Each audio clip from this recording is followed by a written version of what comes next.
Good morning, and thank you for being here.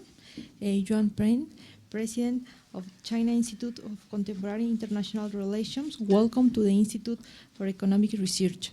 I am very pleased to be here today for the opening of this conference, Foreign Policy of China. I just read the article, Sino-American Relations, New Change and New Challenges. Like an example of foreign policy of China, I was reflecting about the complexity about the relations between the two countries, US and China. This relation has been a mixture of cooperation relations, can be neither too good nor too bad. I am sure that after this conference, we can understand very well the different approaches employed by China to interact with US and other countries. I hope that all of you enjoy this conference. This is a special event that organized, and we have a special invite. And I think that we understand and we learn about the foreign policy of China. Welcome to the Institute, and that's all. Thank you. My name is Francisco Trigo. I'm Vice Provost for International Relations of UNAM. Thank you very much for the reception here at this Institute of Economic Research. We certainly appreciate your kindness to receive President Yuang Peng from CSIR. Let me tell you that UNAM has had a long relationship with CSIR, the China Institute for International Relations. Is a think tank giving expertise advice to the Chinese government, having institutes particularly on social sciences, and they investigate throughout the world the relationship of China. Obviously, one of the main interests of CSIR is Latin America, being such an important trade partner, and they are coming just in this visit to Latin America after staying in Chile and in Brazil because of the future visit of President Xi Jinping to those countries. And they are finishing here with us at UNAM, particularly why at UNAM, because we have had this relationship with them, and we have seminars on yearly basis, one in China, one here. So the relation has been growing on quite productive over the years. This morning, President Yuang Peng just signed again the agreement of cooperation with UNAM for another 5 years. We certainly appreciate that. This institute, even though it's devoted to research, let me tell you that they have a PhD program in these issues of socioeconomic politics throughout the world. And we were talking this morning about the possibility of having a dual diploma degree between UNAM and CSIR, which will be a good added value for the PhD students for both countries to have this dual recognition of our PhD programs. So it's really a great pleasure for UNAM and for this institute to have President Yuang Peng being such an important person, having a global view of China politics. He will talk about the actual trends of China politics and economic policy. And later, very important, with the forum will be open for discussion, for your questions. This is a wonderful opportunity. This is not a public event. This is an event by invitation.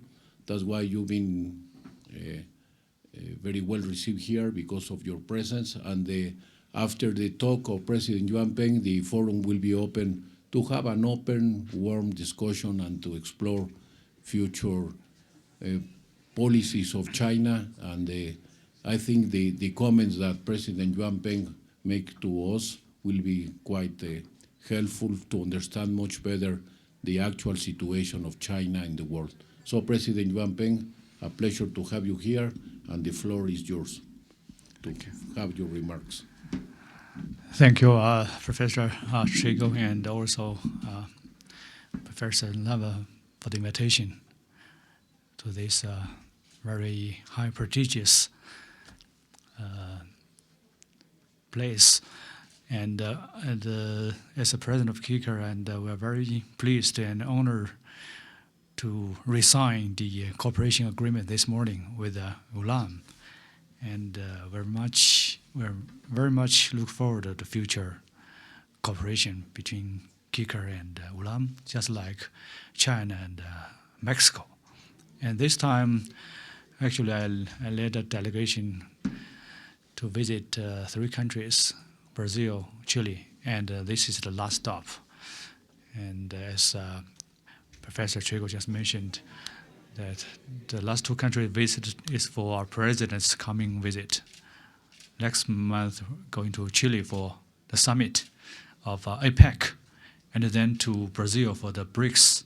And maybe next week, Brazilian President Bolsonaro is going to visit China. So our trip to those 2 countries is for know some details, so that to provide some policy analysis recommendations to President Xi's coming visit. And to Mexico, I think 2 specific reasons for this visit. The most important reason to redefine the relations between KICAR and UNAM, sign agreement. And also we want to learn from you several important issues. Number 1, how to deal with our common friends, the United States. You have just have a USMCA agreement and border issues. How we have a trade war. Maybe we are in the same situation. I don't know which country's situation better. Maybe you, because you know American much more than we Chinese. So yesterday we went to Mexico College and city with a very good discuss how to exchange our experiences and lessons to deal with the United States, in particular the Donald Trump's administration, which is unprecedented for both of us. So we have lots of potential cooperation in that area, which is not our major cooperation area, but maybe in the future we can have more time to discuss that. And also another topic is that how to deepen China-Mexico relations in a new era.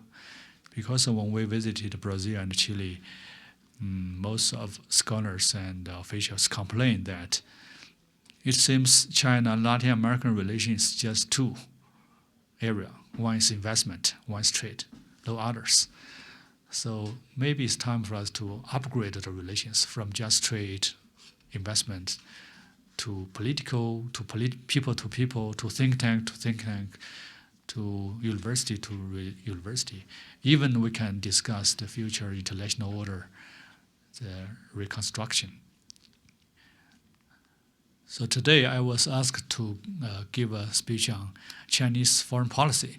This is a very big topic.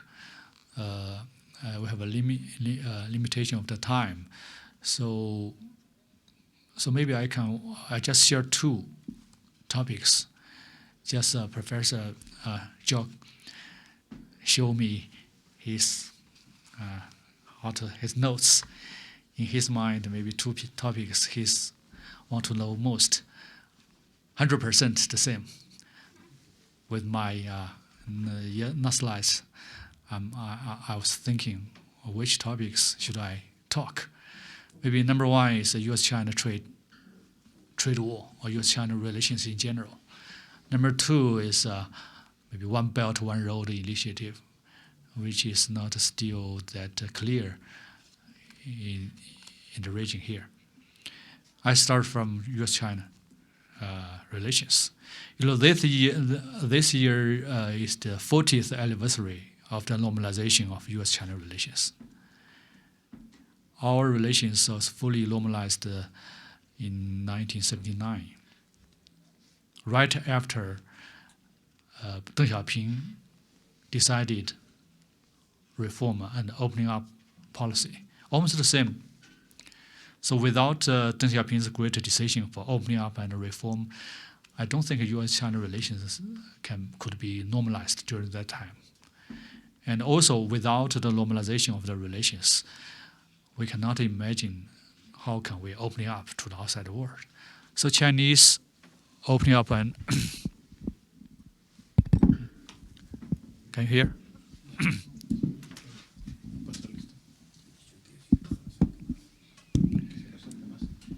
So those two great events, happened almost simultaneously. I mean, Chinese opening up and reform and the normalization of the U.S. and China relations. So in the last 40 years, those two are all achieved very great outcome. The opening up and reform succeed because China now becoming number 2 economy, becoming a powerful country from a poor, closed-door country to a number 2 economy, thanks to the opening up and reform policy. And also, U.S.-China relations is quite successful because we are totally different. We have different social system, political system, geographical potential problem, Taiwan issue, we're different civilization. However, in the past 40 years, we didn't have hot war. We didn't even have Cold War. And the trade amount from $2.5 billion US in 1979 up to $630 billion US this year. And Chinese students studying in the United States now more than 500,000 Chinese students now studying in different American universities. So it's amazing. Confucian institution, in the States, more than 110. So if you go beyond just trade war, you can see the overall relations is quite amazing. So my conclusion is that in the past 40 years, generally speaking, the relation is good. It's not that bad. But why all of a sudden now become so problematic? I think several reasons. Number one, I call it maybe it's a structural problem. That is Chinese rising. American, we cannot say American is declining, but American now is in a very deep, challenging period. During Bill Clinton came into power, our GDP is just 1/8 of that of the United States. When George W. Bush came into power, we become 1/4.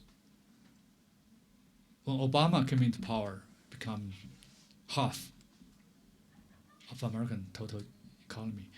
Now, last year when Donald Trump came into power, our GDP is 66% of the United States. That is 2/3. So low, surprisingly, if we keep our current pace, 6% or 6.5% GDP in 5-10 years, and America may be around 3%. So sooner or later, Chinese GDP will surpass the States as number 1 economy in the world. You are economist, we can count. And if that's the case, China will be the first country replacement as number 1 economy after 1894, when America became number 1 economy in the world. So America enjoyed its number 1 economy for more than 1 century. Now, the new arrival of China, this is a structural problem that make American feel anxiety and uneasy, unhappy. So, but we cannot just stop our growth to make America happy. We have to sustain our economic growth. We have our Chinese dream. This is a structural problem.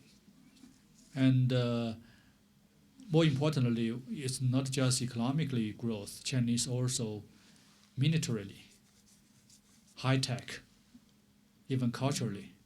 So America, the first time in history, face a competitor. It's a comprehensive competitor in history. Soviet Union may be just a military threat. Japanese may be just economic or financial challenge. Where from American perspective, Chinese pose comprehensive challenge to the United States. So I call maybe this is a structural problem one cannot just avoid. But the second problem, that is a policy problem. Well, American foreign policy now changing its focus, strategic focus, shifting from Europe, from Central Asia, from Middle East to Asia Pacific. Now Donald Trump called Indo-Pacific. Anyway, American strategic focus now is coming to our part of the world. All of a sudden, we are not so satisfied with the Americans, pouring its energy and forces around us.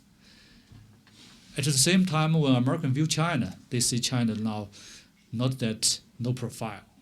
Deng Xiaoping is keeping low profile, just economic-driven policy. Now, Chinese not only defend our economy, but also our military.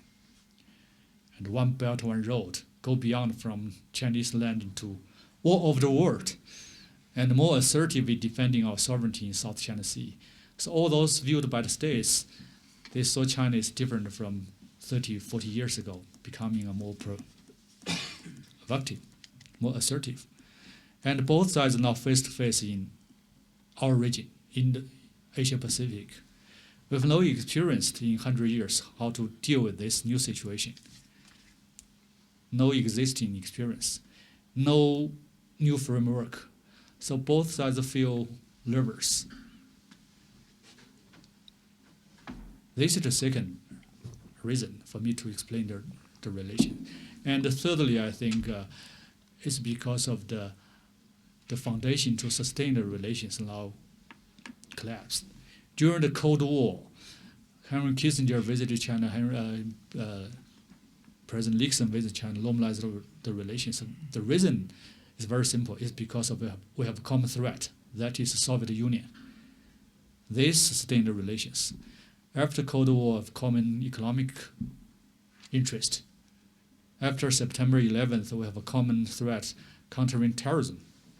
Even during the Obama period, we have climate change as our common interest.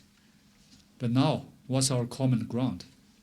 Soviet Union, no more. Bin Laden, no more.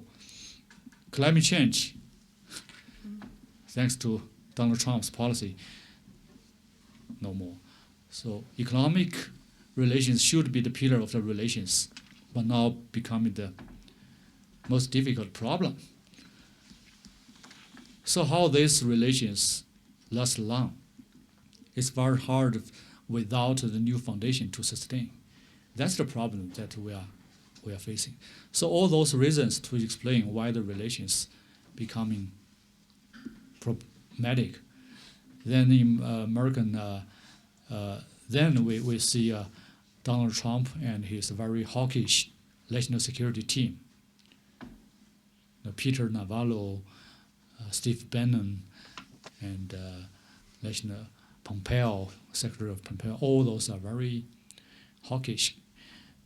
They are not preparing a new arrival of China to welcome, how to accommodate, but want to using a Cold War type of containment policy to deal with the new arrival of the states. We can see this from his newly issued National Security Strategy Report. They view China as a major competitor. They even place China as a major threat more than they put China, Russia the first category of challenge. North Korea and Iran the secondary, and the extreme terrorism the third. The first time after September 11th, put the terrorism the third category of the threat, where put geopolitical rivalry China and Russia as the first threat. So it's a totally change of its national security strategy. Then they want to find a way to deal with China. But after 1 year, we are waiting for what kind of new policy should be. But so far, we didn't see any comprehensive policy. because it's very hard for Americans to find a new comprehensive policy to deal with China. China is different. We're not Soviet Union. We didn't invasion of Afghanistan. We didn't export the Chinese model. We're just peaceful rise. We have so intertwined of interdependence of relations with the states economically. So hedging contain China means contain itself. We are not Japanese. Japanese surrendered to the states after the 1980s because Japanese is militarily, defensively is part of the states. China is dependent. We are very independent. We have a 1.4 billion hardworking population. We have a very big, geography. And we have a 5,000 long civilization. So we can sustain Americans, sanction like Japan. So we are unique. So using a single way to deal with China is totally impossible. They need to find some new way, new thinking. That's why President Xi once said, how about we build up a new model of major power relations? But Americans get used to its hegemon position in the world for many, many years. They have not yet prepared psychologically, strategically to accommodate with China. Chinese strategy is very simple. We don't want to replace America as the new world leader. We're no interest in doing that. We just want to a better life for Chinese people, because Chinese people suffered the Opium War, Civil War, Japanese War, Korean War for so many, many years. The Chinese dream is want a better life. We don't want to replace America as a new hegemon. So this takes time for American to welcome China. So without a new strategy to deal with China, but don't let China be like this way. So what's the replacement to deal with China? For me to see, that is a trade war. Trade war is not comprehensive, but for Americans to see, maybe it's very useful. Number one is we're pleased Donald Trump's, supporting forces, those less educated grassroots American, people. They just view China stole their jobs rather than criticize Wall Street. China become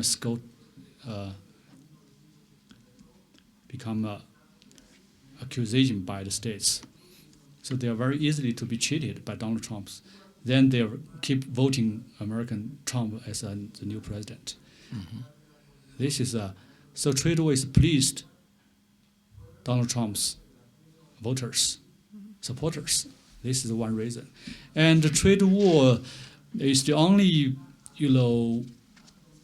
part that can no difference between Democrat Party and the Republican Party. Even Democrat Party win the election, they also want to have trade disputes with China.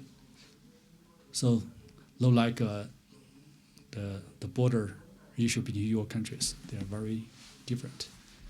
And the trade war, maybe Americans think they have advantages. They control many, many things like chips, the high tech. They use that. So at the very beginning, for me to see, it's not just a trade war. It's much, much more beyond the trade war. It's using trade war as a cover, but behind that has a very deep strategic implication. That's why the negotiation team, when they meet, they have less time talking about trade. What Americans urge us to do is structural reform. It's to change your growth model, limits your high tech. So the trade war, for me to see, the core of this trade war is two parts. One is hit Chinese high tech, Huawei, ZTE, made in China 2025. All those is no relations to the trade per se. So using trade as an excuse to to hedging against Chinese high-tech development, because this posed a real challenge to American industry. The shirts, the shoes, they don't care too much. But if Chinese produce Huawei, produce Chinese airplane, that's a problem. So using trade war to hit Chinese high-tech. They want China keep in the lower value chain industry forever. But it's impossible. China also want to develop our own high technology. It's quite understandable. Another core part is that want to hit Chinese model. They think Chinese model is very unique. How can Chinese, on the one hand, you have a Communist Party, very unite. On the other hand, you have a very diversified economy, very energetic economy. Socialism and market economy combine with the so-called Chinese characteristics of economy. So 40 years ago, 30 years ago, they think this model cannot be successful. But 40 years prove that this model succeed. On the contrary, American model face very deep problem. Then after this comparison, they have a very big worry. If Chinese model, becoming more and more popular, then many other countries in Latin America and African, they won't learn from American. They'll follow Chinese way. American controlled world is not through the military invasion, but through the model. If no more countries admire American model, but want to learn what the Chinese model looks like, then it's a very big challenge. So my conclusion is that the trade war actually is not just trade war. It's high-tech and Chinese model. So that's why we have no way to retreat. If that's the trade, we can sign, we can buy more. We can buy maybe 300 billion American products we can afford. But even if we promise to do that, American negotiating team won't stop sanctions, tariffs. So that's why I said they have some implying strategic goals behind the trade war. So the good news is that after 13 rounds of negotiation, we are coming to agreements, maybe in Chile, according to Donald Trump's unilateral announcement. But even that's the case, this is we can call it a phase one agreement. Some structural problems still remain. So it's a long way for China and the States to struggle. This, because this is not just a trade war. It's how American accept a new China.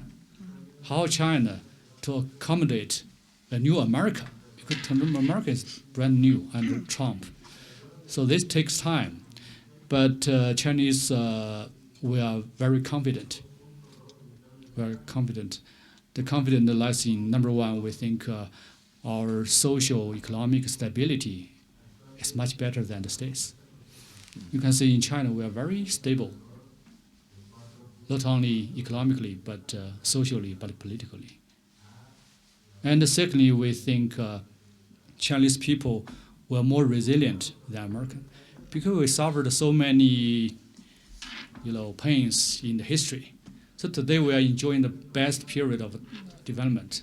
So Chinese people just can be reunited by the central government. And thirdly, our relations with Russia now is in the best shape, with the European Union in the best shape, with Africa, with Central Asia, even with Latin American in general, now also in the best shape. However, you can see America's relations with Europe, with Japan, with Mexico, with Russia, now in a very bad shape. So all those show that Chinese, we are confident, but we don't want to have trade war forever. We want to have a better U.S.-China relations, but it's not dependent on us. Really depends on American strategic circle if they have already prepared to receive a new rival of emerging China in the long run. So we know that even Chinese are rising very economically, but we have a long way to go because per capita GDP, Chinese only maybe ranked 80 in the world.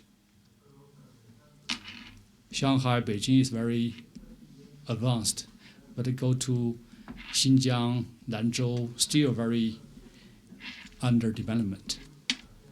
So we think we have a long way to go. So American needless to worry too much.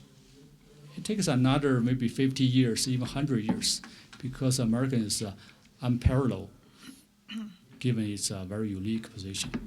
So my conclusion is that maybe U.S.-China relations now in the difficult period, but we are confident we can find some solution. But this really depends on how American strategic circle rethink the new era, rethink the new dynamic international changing worlds. They're using new thinking because we initiate some new thinking. Another topic, maybe 5 minutes, talking about very brief on One Belt, One Road, because here I listened many times, what is One Belt, One Road? And now there are 130 countries involved into our One Belt, One Road initiative. In Latin America, there are maybe 19 countries, except for several big powers like Mexico. And different countries has different attitudes in this region. Some countries like Brazil are reluctant to be part of that because they are big power, because of American pressure, because they don't want to be involved, and so is Mexico. American pressure is unclear of what One Belt, One Road is. But some other countries like Brazil, like Chile, just positively embrace, just like they embrace TPP and many other things. So what One Belt, One Road initiative is, for me to say, it is President Xi Jinping's personal initiative. In many good policy, we call Chinese policy, Chinese initiative. But only One Belt, One Road, President Xi mentioned many, many times, it is my initiative. My initiative. He initiated this first in 2013 in Kyrgyzstan. The speech, he said, maybe China and Central Asia, we can revitalize the old Silk Road in the new era. They said we can build up the Silk Road economic zone, economic belt in this part of the world. And the next year, 2014, he visited Indonesia. He delivered another speech. He said, why not we can revitalize the old maritime Silk Road. So we built a new maritime Silk Road. Then landing maritime combined together, we have a One Belt, One Road initiative. It's not just a one belt and one road, because maritime cannot have road. Maybe one road, one belt, one road. More, that's not the case. The important is not the concept, is not the term, but the initiative, the idea. What's the idea behind? I think the behind number one reason is that China is rising, but we don't only want just to rise by our own. We have 14 neighboring countries, landing neighboring countries, 8 maritime neighborings. We have totally 22 neighboring countries. If China just rising unilaterally, then maybe other countries will view China as a threat. So we want Chinese rising benefit to our neighboring countries through Belt and Road. This is a very initiative thinking of our Belt and Road in 2013, 2014. And then the second thinking is that the globalization. The globalization, because number one, the United States now is low interested in globalization anymore. Number three, European, they are struggling in Brexit, in populist movement. They are low energy to devoting globalization. Then all of a sudden, what's the direction of the globalization? Nobody take care of that. So then Xi Jinping said, okay, I will still stick to globalization.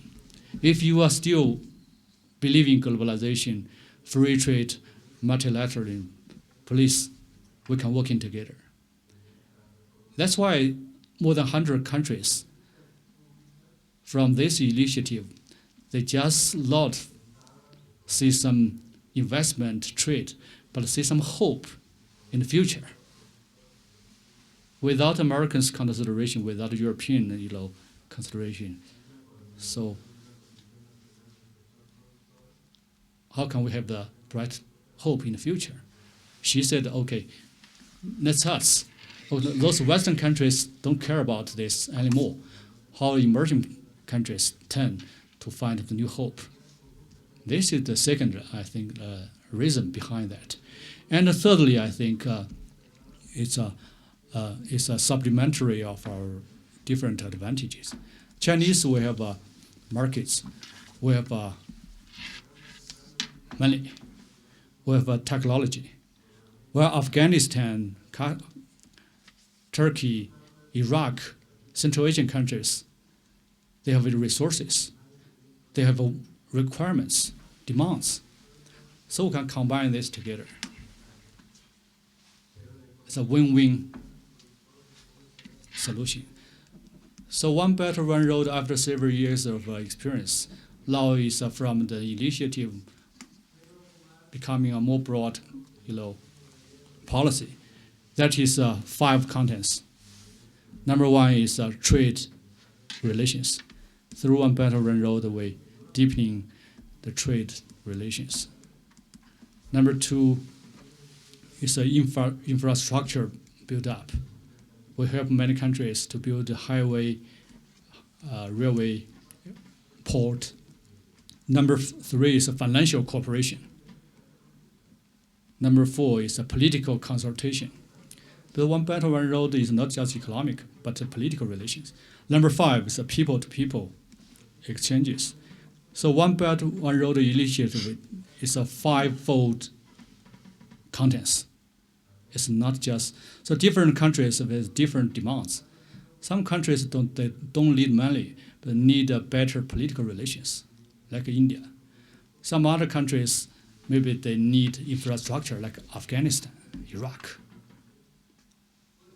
Some countries like Brazil and Mexico, maybe you want most is how to deepen people-to-people relations.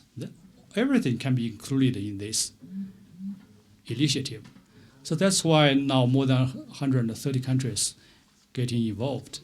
From this initiative, they find every opportunity to working together. During this time, some countries feel a little bit suspicious in the very beginning. For example, Russia at the very beginning is very alert. They think One Belt, One Road is deepening Chinese relations with Central Asia. Well, originally it's their part of the world. And Putin has his own plan, that Euro-Asian Economic Zone plan. But after several rounds of negotiation, President Xi and President Putin met several times. Then they get mutual understanding. Why not these two great initiatives integrate Asia together? So Russia still uses Euro-Asian Economic Zone plus One Belt, One Road. Chinese using One Belt, One Road plus Euro-Asian. This is a win-win solution. And Central Asia benefit from China-Russia cooperation. So there's a win-win-win result. So it's the case with many other countries. Now, during the time, we face some challenges also. Number 1 challenge is overseas security. So many investment people going abroad. How to protect this overseas security? This is some new challenge we have to face. Number 2 is that One Belt, One Road initiative is so big, so ambitious, that in some details it's not accurate. So we need to. So President Xi last year mentioned that now we need to upgrade One Belt One Road from this abstract concept to more detailed, more accurate planning with the third countries. And number 3 is a mutual trust. Mutual trust. So One Belt One Road is not Chinese force some other countries to be part. It's a voluntary. We have this initiative. If you want, you can integrate your own plan with us. We can work in together. The final goal is that find a new direction in the new era of the globalization. This is my general explanation of One Belt One Road. So thank you very much. I welcome your comments and questions. Thank you.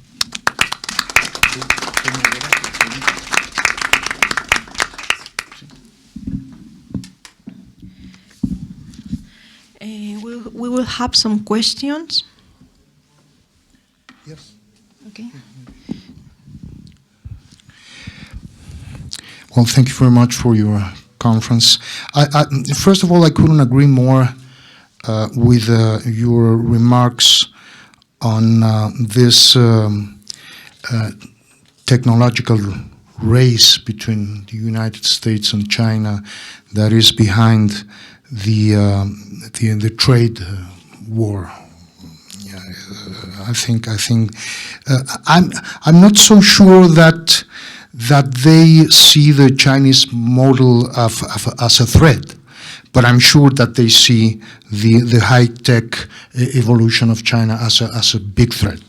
But what I wanted to ask or to comment, if you could tell us more, I think that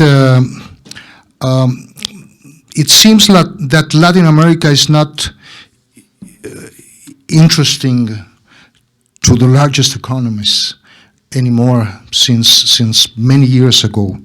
Not the United States, not the European economies, maybe China, but we're not sure. Africa is the continent of the future, maybe. Asia has, because of geopolitical reasons, is very important, and especially I'm relating especially. I'm taking it in account especially the United States and Latin America. It seems that they have forgot since the Obama administrations and even before. They're not so interested in Latin America.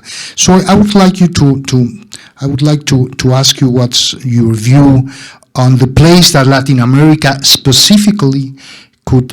Of course, there are very different. Brazil is very different than Central America countries, and than Mexico. Argentina is having a lot of problems now, etc. But what's your view on the place that Latin America could have or could play in the One Belt One Road initiative as a subcontinent, if I may say so? Thanks. Thank you for your comments and your question. I think Latin America is a very important continent in the world, and today is maybe it's a revitalization of Latin America. In 1980s, Latin America just booming, and the Latin American model is, but all of a sudden, face some difficulties, and then you see some left-wing governments in different countries want to use some other new model, still didn't work well. But now it's maybe the third wave. Some new presidents, not only in Mexico, but in Brazil, many other countries, they find some middle way. But what the middle way looks like, so far, from my personal observation, still that very clear. Chinese way, not exact. So they find their own way. Find out their own way, but which countries can rely on? American want to play a new role in the region, but more because of hedging against the Russia, European, Chinese involved in the region rather than smoothly relations between U.S. and Latin America. They ask more, devote less. So you cannot rely on Donald Trump invest mainly more resources in the region. Well, in terms of this, I think you can have a better relations politically, strategically with the United States. It's quite understandable because you are neighbor, living so close. Quite understandable. We never oppose that. But at the same time, we welcome maybe Latin America developing relations with China in trade, in political, in people-to-people relations. Because China is quite open for doing many things, investment, trade, and some new initiative. So I think maybe 2 ways Latin American countries can play a unique role. Number one, you can, after the third wave, now it's the third wave is self-reform, you can find some new way to make the multipolar world more colorful. Then we have an Indian way, Chinese way, maybe new Latin American way. It's not just a unilateral world in the future. And secondly, I think you can play some bridge role, middle role between US and China. You can have a good relations with Americans strategically, but also you can have a good relations politically, economically with China. You should not take side. But very importantly, how to make the balance, how to develop relations with the states, while at the same time keep your own independent position. I took a example in Brazil. Brazil is still hesitated for the Huawei's 5G plan. The only reason is because of pressure from the states. So this is not necessary. To show your independent position, while at the same time develop relations with both US and China. This is some of the role that Latin American countries can play. If you play this kind of role, maybe it's good for US and China relations, with no need to be compete every day. We can have third-party corporations maybe in the future. Thank you. Other question? You can say your name, your institute of affiliation and occupation.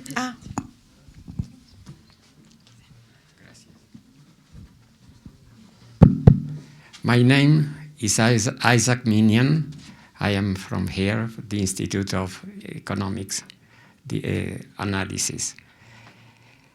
You talk about so many things, very important things, very important. One of them is that there is now 2 big powers. I agree completely with you. 2 big powers, no more 3. Yeah. And everything in this world became political, economic war. Everything. Even the Road and Belt Initiative.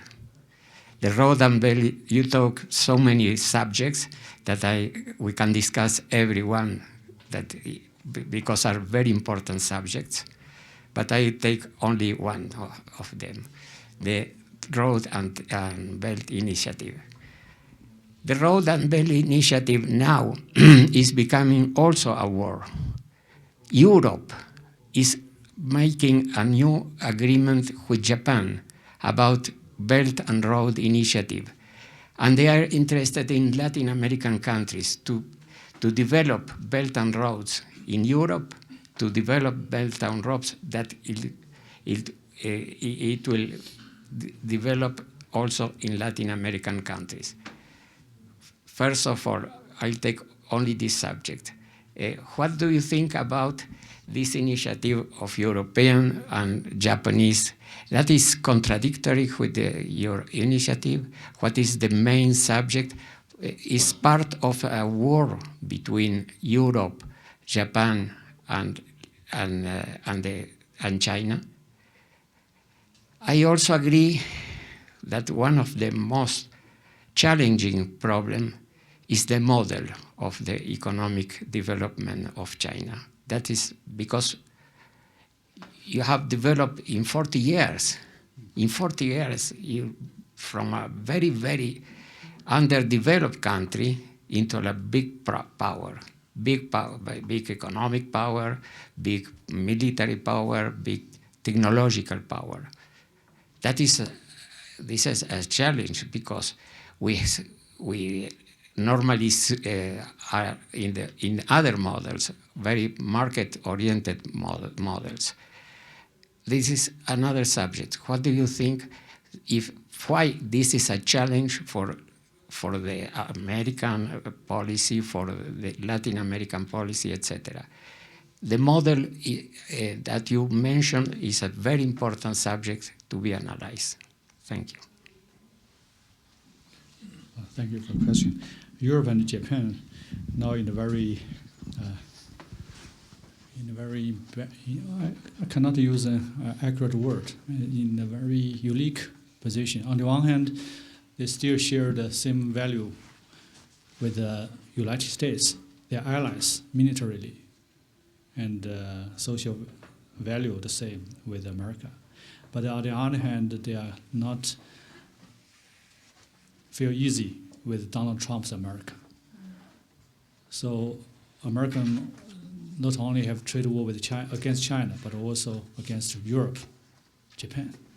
So those countries feel in a dilemma. On the one hand, they cannot get rid of American control or long-term relations. But on the other hand, they have to find some new way. Otherwise, their economy will be suffered. So the best way is that, on the one hand, they still negotiate with the states with more cost from its own interest, because America is much more powerful than Europe and Japan. They learn from Chinese lesson. They don't want to fight last year or 2 years. They are more pragmatic. They just sign the deal, even if sacrifice of his own agricultural interest. But on the other hand, they need to find some new way out. One way is strengthen the bilateral relations between their own, Europe and Japan. They find that they need each other. And the third way is that maybe the new relations with China. So you can see European relations with China now is in the best in history. Merkel visited China almost 10 times. So it's Macron. And Italy is the first country to join the One Belt, One Road initiative in the Western European countries. And Shinzo Abe now is want to develop relations with China. You can see this year and the next year. And next year maybe our president head of state visit. And the next year is Tokyo Olympic Games. They need a better environment. They need a better economic relations. So 3 ways, a deal with the states is a must. New interdependence relations between Europe and Japan themselves, and then find a new way with China. This is their strategy for me to see. And other countries like India also reluctant to be part of One Belt, One Road.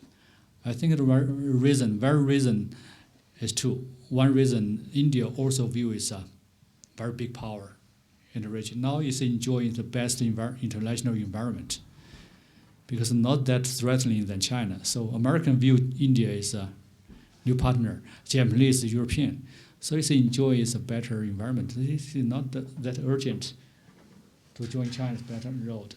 And another special reason is Pakistan. Pakistan, they have some territorial disputes. Chinese-Pakistan Belt and Road initiative sometimes related to those disputed area like Kashmir. This hurt Indians' national interest. So because of that, politically, embrace One Belt and Road is incorrectly. However, this is not means India did not want to develop economic relations with China. So Modi, President Xi just visited India. They have a very good personal relations. They find some new way to develop our trade and political relations. without using the very lame of one belt, one road. It doesn't matter. It's an initiative, it's a concept. We do not want to use this cover to cover everything. This, as for the model, Chinese, we never use Chinese model by ourselves. Actually, Chinese model is used by foreigners. They call Chinese as a model. We are very self-constrained to using the concept of model because we know that this is very sensitive. We learned the experience from Soviet Union because Soviet Union want to export its socialism model. If Chinese didn't buy, then we have a problem. So today we don't want to sell our model. We just say that in the past 40 years opening up and reform, and also plus 30 years of Chairman Mao's era, because we have 70th anniversary of PRC. After ups and downs experience, we find that, okay, Chinese path is not that bad. Originally, we are not that confident. But after 40, 70 years success, now the first time we feel confident. We think, okay, our path, our way is not bad. But still we need some theory, some concept, we're not good at theory, like American neoliberalism, realism. So far we don't have any kind of this kind of a thing. But this takes time for us to conclude, but still premature for us to export. But this not necessarily means we won't share our experience with those countries who want to learn from us. So I don't think Chinese model is a threat. Chinese model is still in practice. Chinese model, just like Mexican model, Brazilian model, Russian model, all those are competing. Maybe Chinese model is fit Chinese own national condition most, not necessarily fit your condition. We think even many other countries criticize Chinese model, like using Western standard, Western democracy, Western market economy. But we think so far, this model fit us most. So if you copy American model, maybe will collapse 10 years ago. If we stick to Soviet model, maybe we are still a poor country.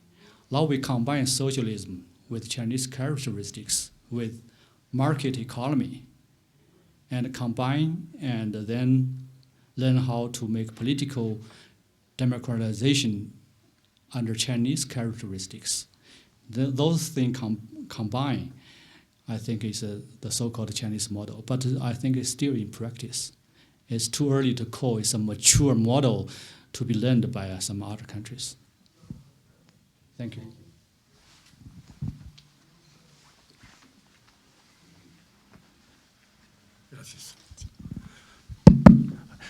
Thank you very much, Professor Tu, for your conference. My name is José Luis Valdés from the Center for Research on North America of UNAM. I am one of those who think that Donald Trump has not a strategy at all in terms of foreign policy. Actually, he has no foreign policy. It's a chaotic policy. Very much in part as a result of what you said about the hawks. The people that surround Donald Trump are not precisely the best ones in terms of knowing how to recover the center of decisions. The centrality of decisions, the rational choice, is being lost. So you have that in Afghanistan, you have that in Syria right now, and you have it in the relationship with the Soviet Union. You have it in Latin America, where the TPP was the great opportunity for the United States to expand and to have for the first time a Latin American policy. Donald Trump decided to quit and withdraw from the TPP. Now, I think that what we are witnessing here in the trade war between China and the United States is a war of giants, of two giants that are trying to accommodate themselves, but especially China. The United States is not finding the way to accommodate with China and to let China have its own, its own place in terms of trade, foreign policy, investment, and the like. I very much agree with Dr. Basabe when he said that and with you as well, that with the high-tech industry is actually the main reason why this confrontation is taking place. Now, since this situation is going not to disappear, I mean, Donald Trump has no remedy. In that sense, what will you think about the political process in the United States? The best scenario for China, what will be the Democrats coming into power, Trump going, or being actually impeached? What will be the Chinese view on the best scenarios for the recovering this rational center of decision that is being lost? Thank you. Thank you very much. I think we are very much realistic. We know that it's a bipartisan system in the States. No matter which party came into power, the general policy should be no big change. In terms of China policy, they have some consensus. Politically, they view China as a non-Western, country. Economically, they see China as a competitor, and militarily, maybe view China as a threat. So, in these general issues, they have a bipartisan consensus. So I call this is a structural problem. It's not because of which party, which person, but still, I think a different party, different person, different president has different policy, which maybe can be used to develop the relations. For example, Donald Trump's problem is that they dismiss all the channels. They don't want TPP. They don't want the left. They don't want climate change. And before him, with Obama, we have bilateral relations between U.S. and China. We have 103 different channels officially, including people-to-people, human rights dialogue, cybersecurity dialogue. But all of a sudden, when he came into power, he kicked all those 100 dialogues away. It seems today the only dialogue is the trade negotiation team and President Xi and Trump's personal meeting. Those only two. So from 100 to only two, to sustain the two big powers is unimaginable. Maybe Democratic Party, maybe they are more interested in developing different dialogues. This is useful for crisis management, avoidance. This is more mature relations rather than ups and downs. So in terms of this, I think Democratic Party may be better in this. But as you know, in trade, maybe almost the same. But maybe less using tariffs, but more using united front. TPP again, with the Europe, Japanese united together hedging against China, rather than just using unilateral tariffs. So the outcome may be the same. The Democratic Party, is very interested in talking about human rights, Tibetan human rights issue. Donald Trump, it seems, no interested in that regard. So we cannot say which party is good for China. Both parties has good part or bad part. So the relations really rely on the strategic mutual understanding, people to people, economic to economic, rather than rely on some specific party and the presidents. This is my general answer to your question. Actually, today American politics are so unpredictable. So we don't want to predict. We just have different scenarios. Prepare worst scenario, pursue the best scenario. That's the mature policy for us to deal with America in the future. Thank you. Other question?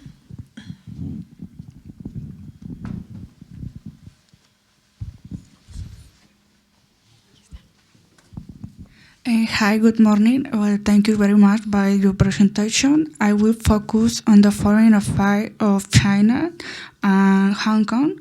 As we have seen, is a rising conflict in the last few months. And I would like to know, because as we know, Hong Kong will expire the region as administrative special region in 2045. So it's like 20 years to happen times. And we don't know exactly what will happen if Hong Kong will become independent or it will become united with China. And my main question is the Chinese Communist Party has a real focus on the agenda of what will happen with Hong Kong and what measures have been taken now that we have seen the rising conflict and tension between both countries. Thank you very much. You are a student or teacher? ¿Usted es estudiante o profesor? Le pregunto. Sorry? Are you a student or professor? Yeah, I mean, between China and Hong Kong. What's your Well, name? my Name name? yourself. Yeah, name yourself. You are a student? No, I'm not a student. I have a bachelor in international relations. No, I'm not studying. I'm research. Research. Research. Yes. Okay. Because it looks so young. Thank you for raising this very hard question. Because we long view Hong Kong as our internal affairs, domestic affairs.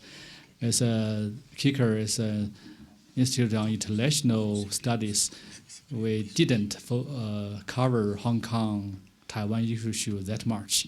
We cover most U.S., Russia, European. But Hong Kong today, the Hong Kong issue becoming more and more, international, given the current situation. So we have to pay attention on this issue. But this not necessarily means I have a more accurate, authoritative answer to you, because I'm not an expert on Hong Kong. But as a Chinese, I can see that Hong Kong issue is very complicated. Before it become a problem, it seems very easy. It's only 7 million population, metropolitan, close to mainland, and sovereignty belongs to mainland. So, and the per capita GDP is 8 times more on mainlanders. So we take it for granted it should be no problem. But all of a sudden becoming a problem, then we review this and gradually find, okay, it's very, very complicated.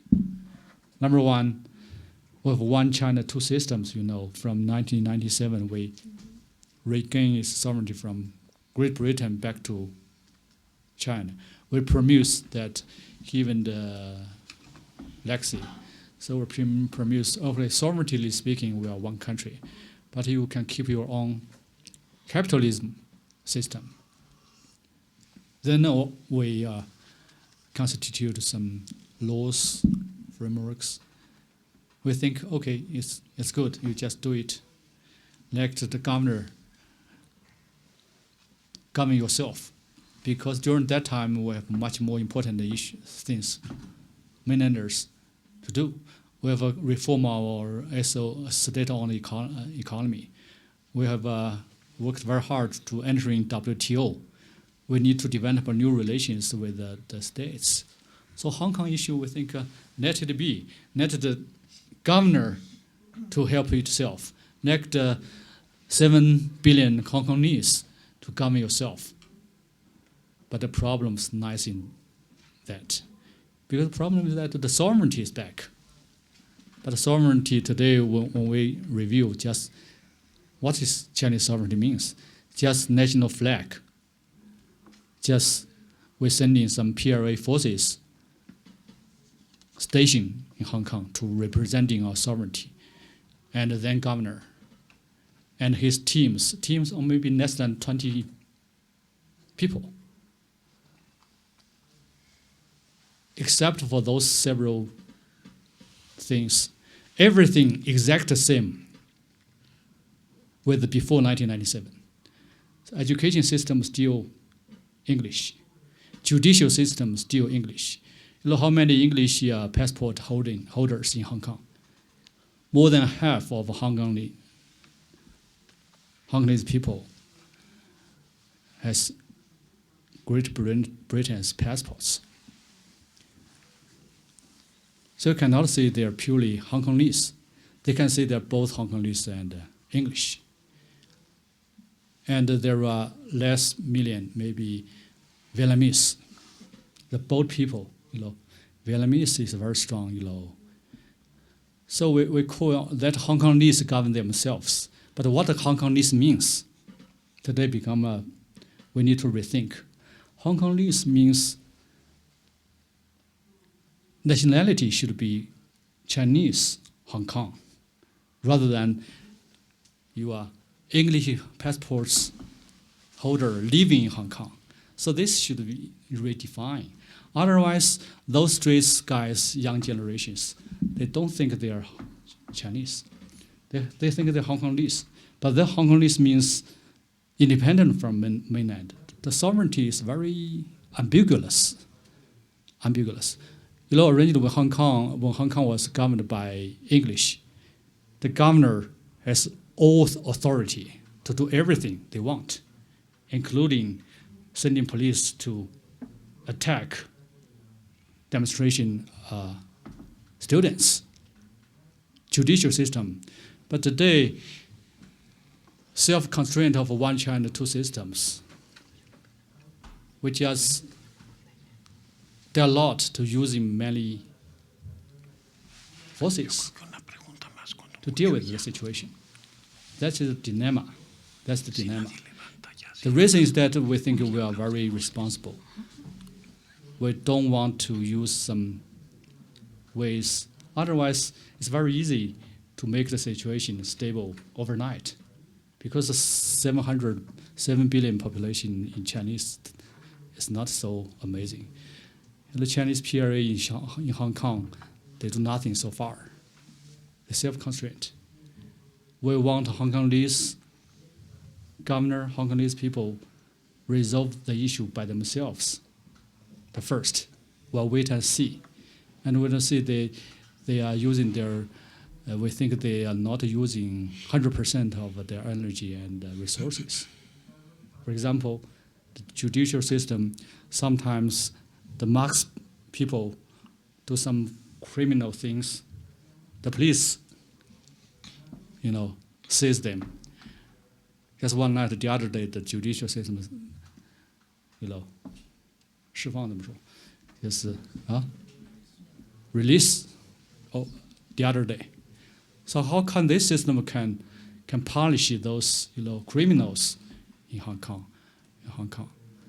So this is just one example to show the complexity of the issue. So to be frank, Chinese government do want to resolve the problem, but it's so complicated. It takes time, and the problem is that many Western media just unilaterally report the other side of the story. They report as a policeman, from our knowledge. On the contrary, the policeman is very limited role. They have only more than 10,000 policemen in Hong Kong. They cannot, manage the situation. 1 million, demonstrators in the street. They are the weaker side. The policeman is the weaker side. But the low Western media reported this. They're just waiting for the Chinese mainlander governors, leaders, made some big problem, make big mistakes, so that they can use this to hedging against China, other than just using trade war. The trade war is not enough for making China surrender. Maybe Hong Kong, maybe is a good card for play. We know this. But we are confident. We are confident because most of Hong Kongese people just used by those rebellion forces. And we trust the Hong Kong governor and his team, her team, can manage this with the help from mainlanders. And we are the bottom line. We have forces stationed in Hong Kong. So if they go beyond, break the bottom line, red line, I think we have no way but to deal with that. But so far, we think still lots of room. One example to share with you is that the education, all those textbooks from primary school to high school to university school, still added by Hong Kongese themselves. Mainlanders no relations with that at all. So why only 20 years old young guys go to street? Because from their childhood, their education is totally different from mainlanders. We want to show two systems, but two systems means what? We need to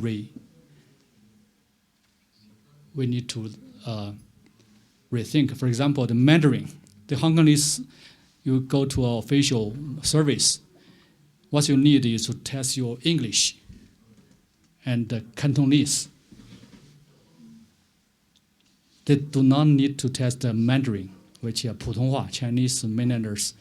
Actually, today, if you speak Mandarins, when you visit Hong Kong, you will be discriminated by Hong Kongese because you cannot speak Cantonese. Where you can, if you can speak English, you will be well treated when you go to restaurant. If you speak Mandarin, like us, the Hong Kongese just view you like an enemy. So this is education. So if your sovereignty means at least you need to speak Mandarin. This is our national language. It's not just writing, but so lots of things waiting us to review. But to be frank, it's not fault. It's not a force of. So far, Chinese government, I think, performed well. I think, but it takes time. We are confident, but we need to review our policy because it lasted 20 more years. We need to review and rethink. Thank you very much. Thank you very much for the presentation. It's a totally off record. Okay, thank you. We really like to thank for this very complete presentation about key issues for the Chinese foreign policy, especially the U.S. and China relations. As you showed us, the U.S. and China have had 40 years of complex and rich relations, and how those relations have been especially complicated in the last U.S. government. You pointed two key factors: one, the profile of the Trump voter, and then how the Trump administration is trying to hit the Chinese high tech, and second, the Chinese model. And then it was also very interesting to hear how you understand the U.S.-China problem as a structural problem, given the rise of China in the last decades, and then a policy problem, and then which is the common ground, no, to see the future. I also would like to highlight that you are showing us that we need to find a new thinking in terms of globalization. I really think that China is being very, is really proposing a new alternative for globalization, and China has like all the skills, all the resources in order to make such a big proposal, saying, well, we don't have America anymore because they are concentrated in America first. Then we don't have the European Union anymore as we used to have it since the Brexit and their internal problems. And then given a win-win solution, well, China is proposing the One Belt, One Road initiative. So, President, we really, on behalf of UNAM, like to thank for this great presentation. Thank you.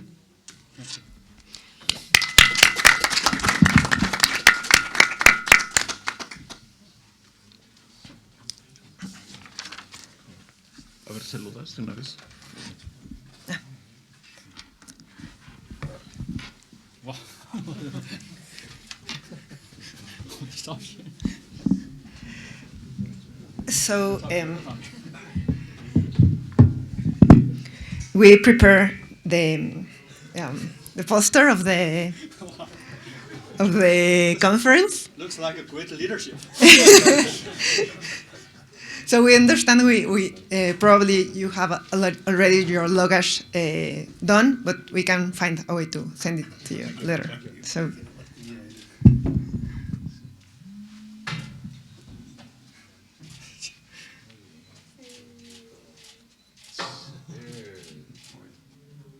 Thank you. Thank you. Thank you, sir. Very interesting presentation.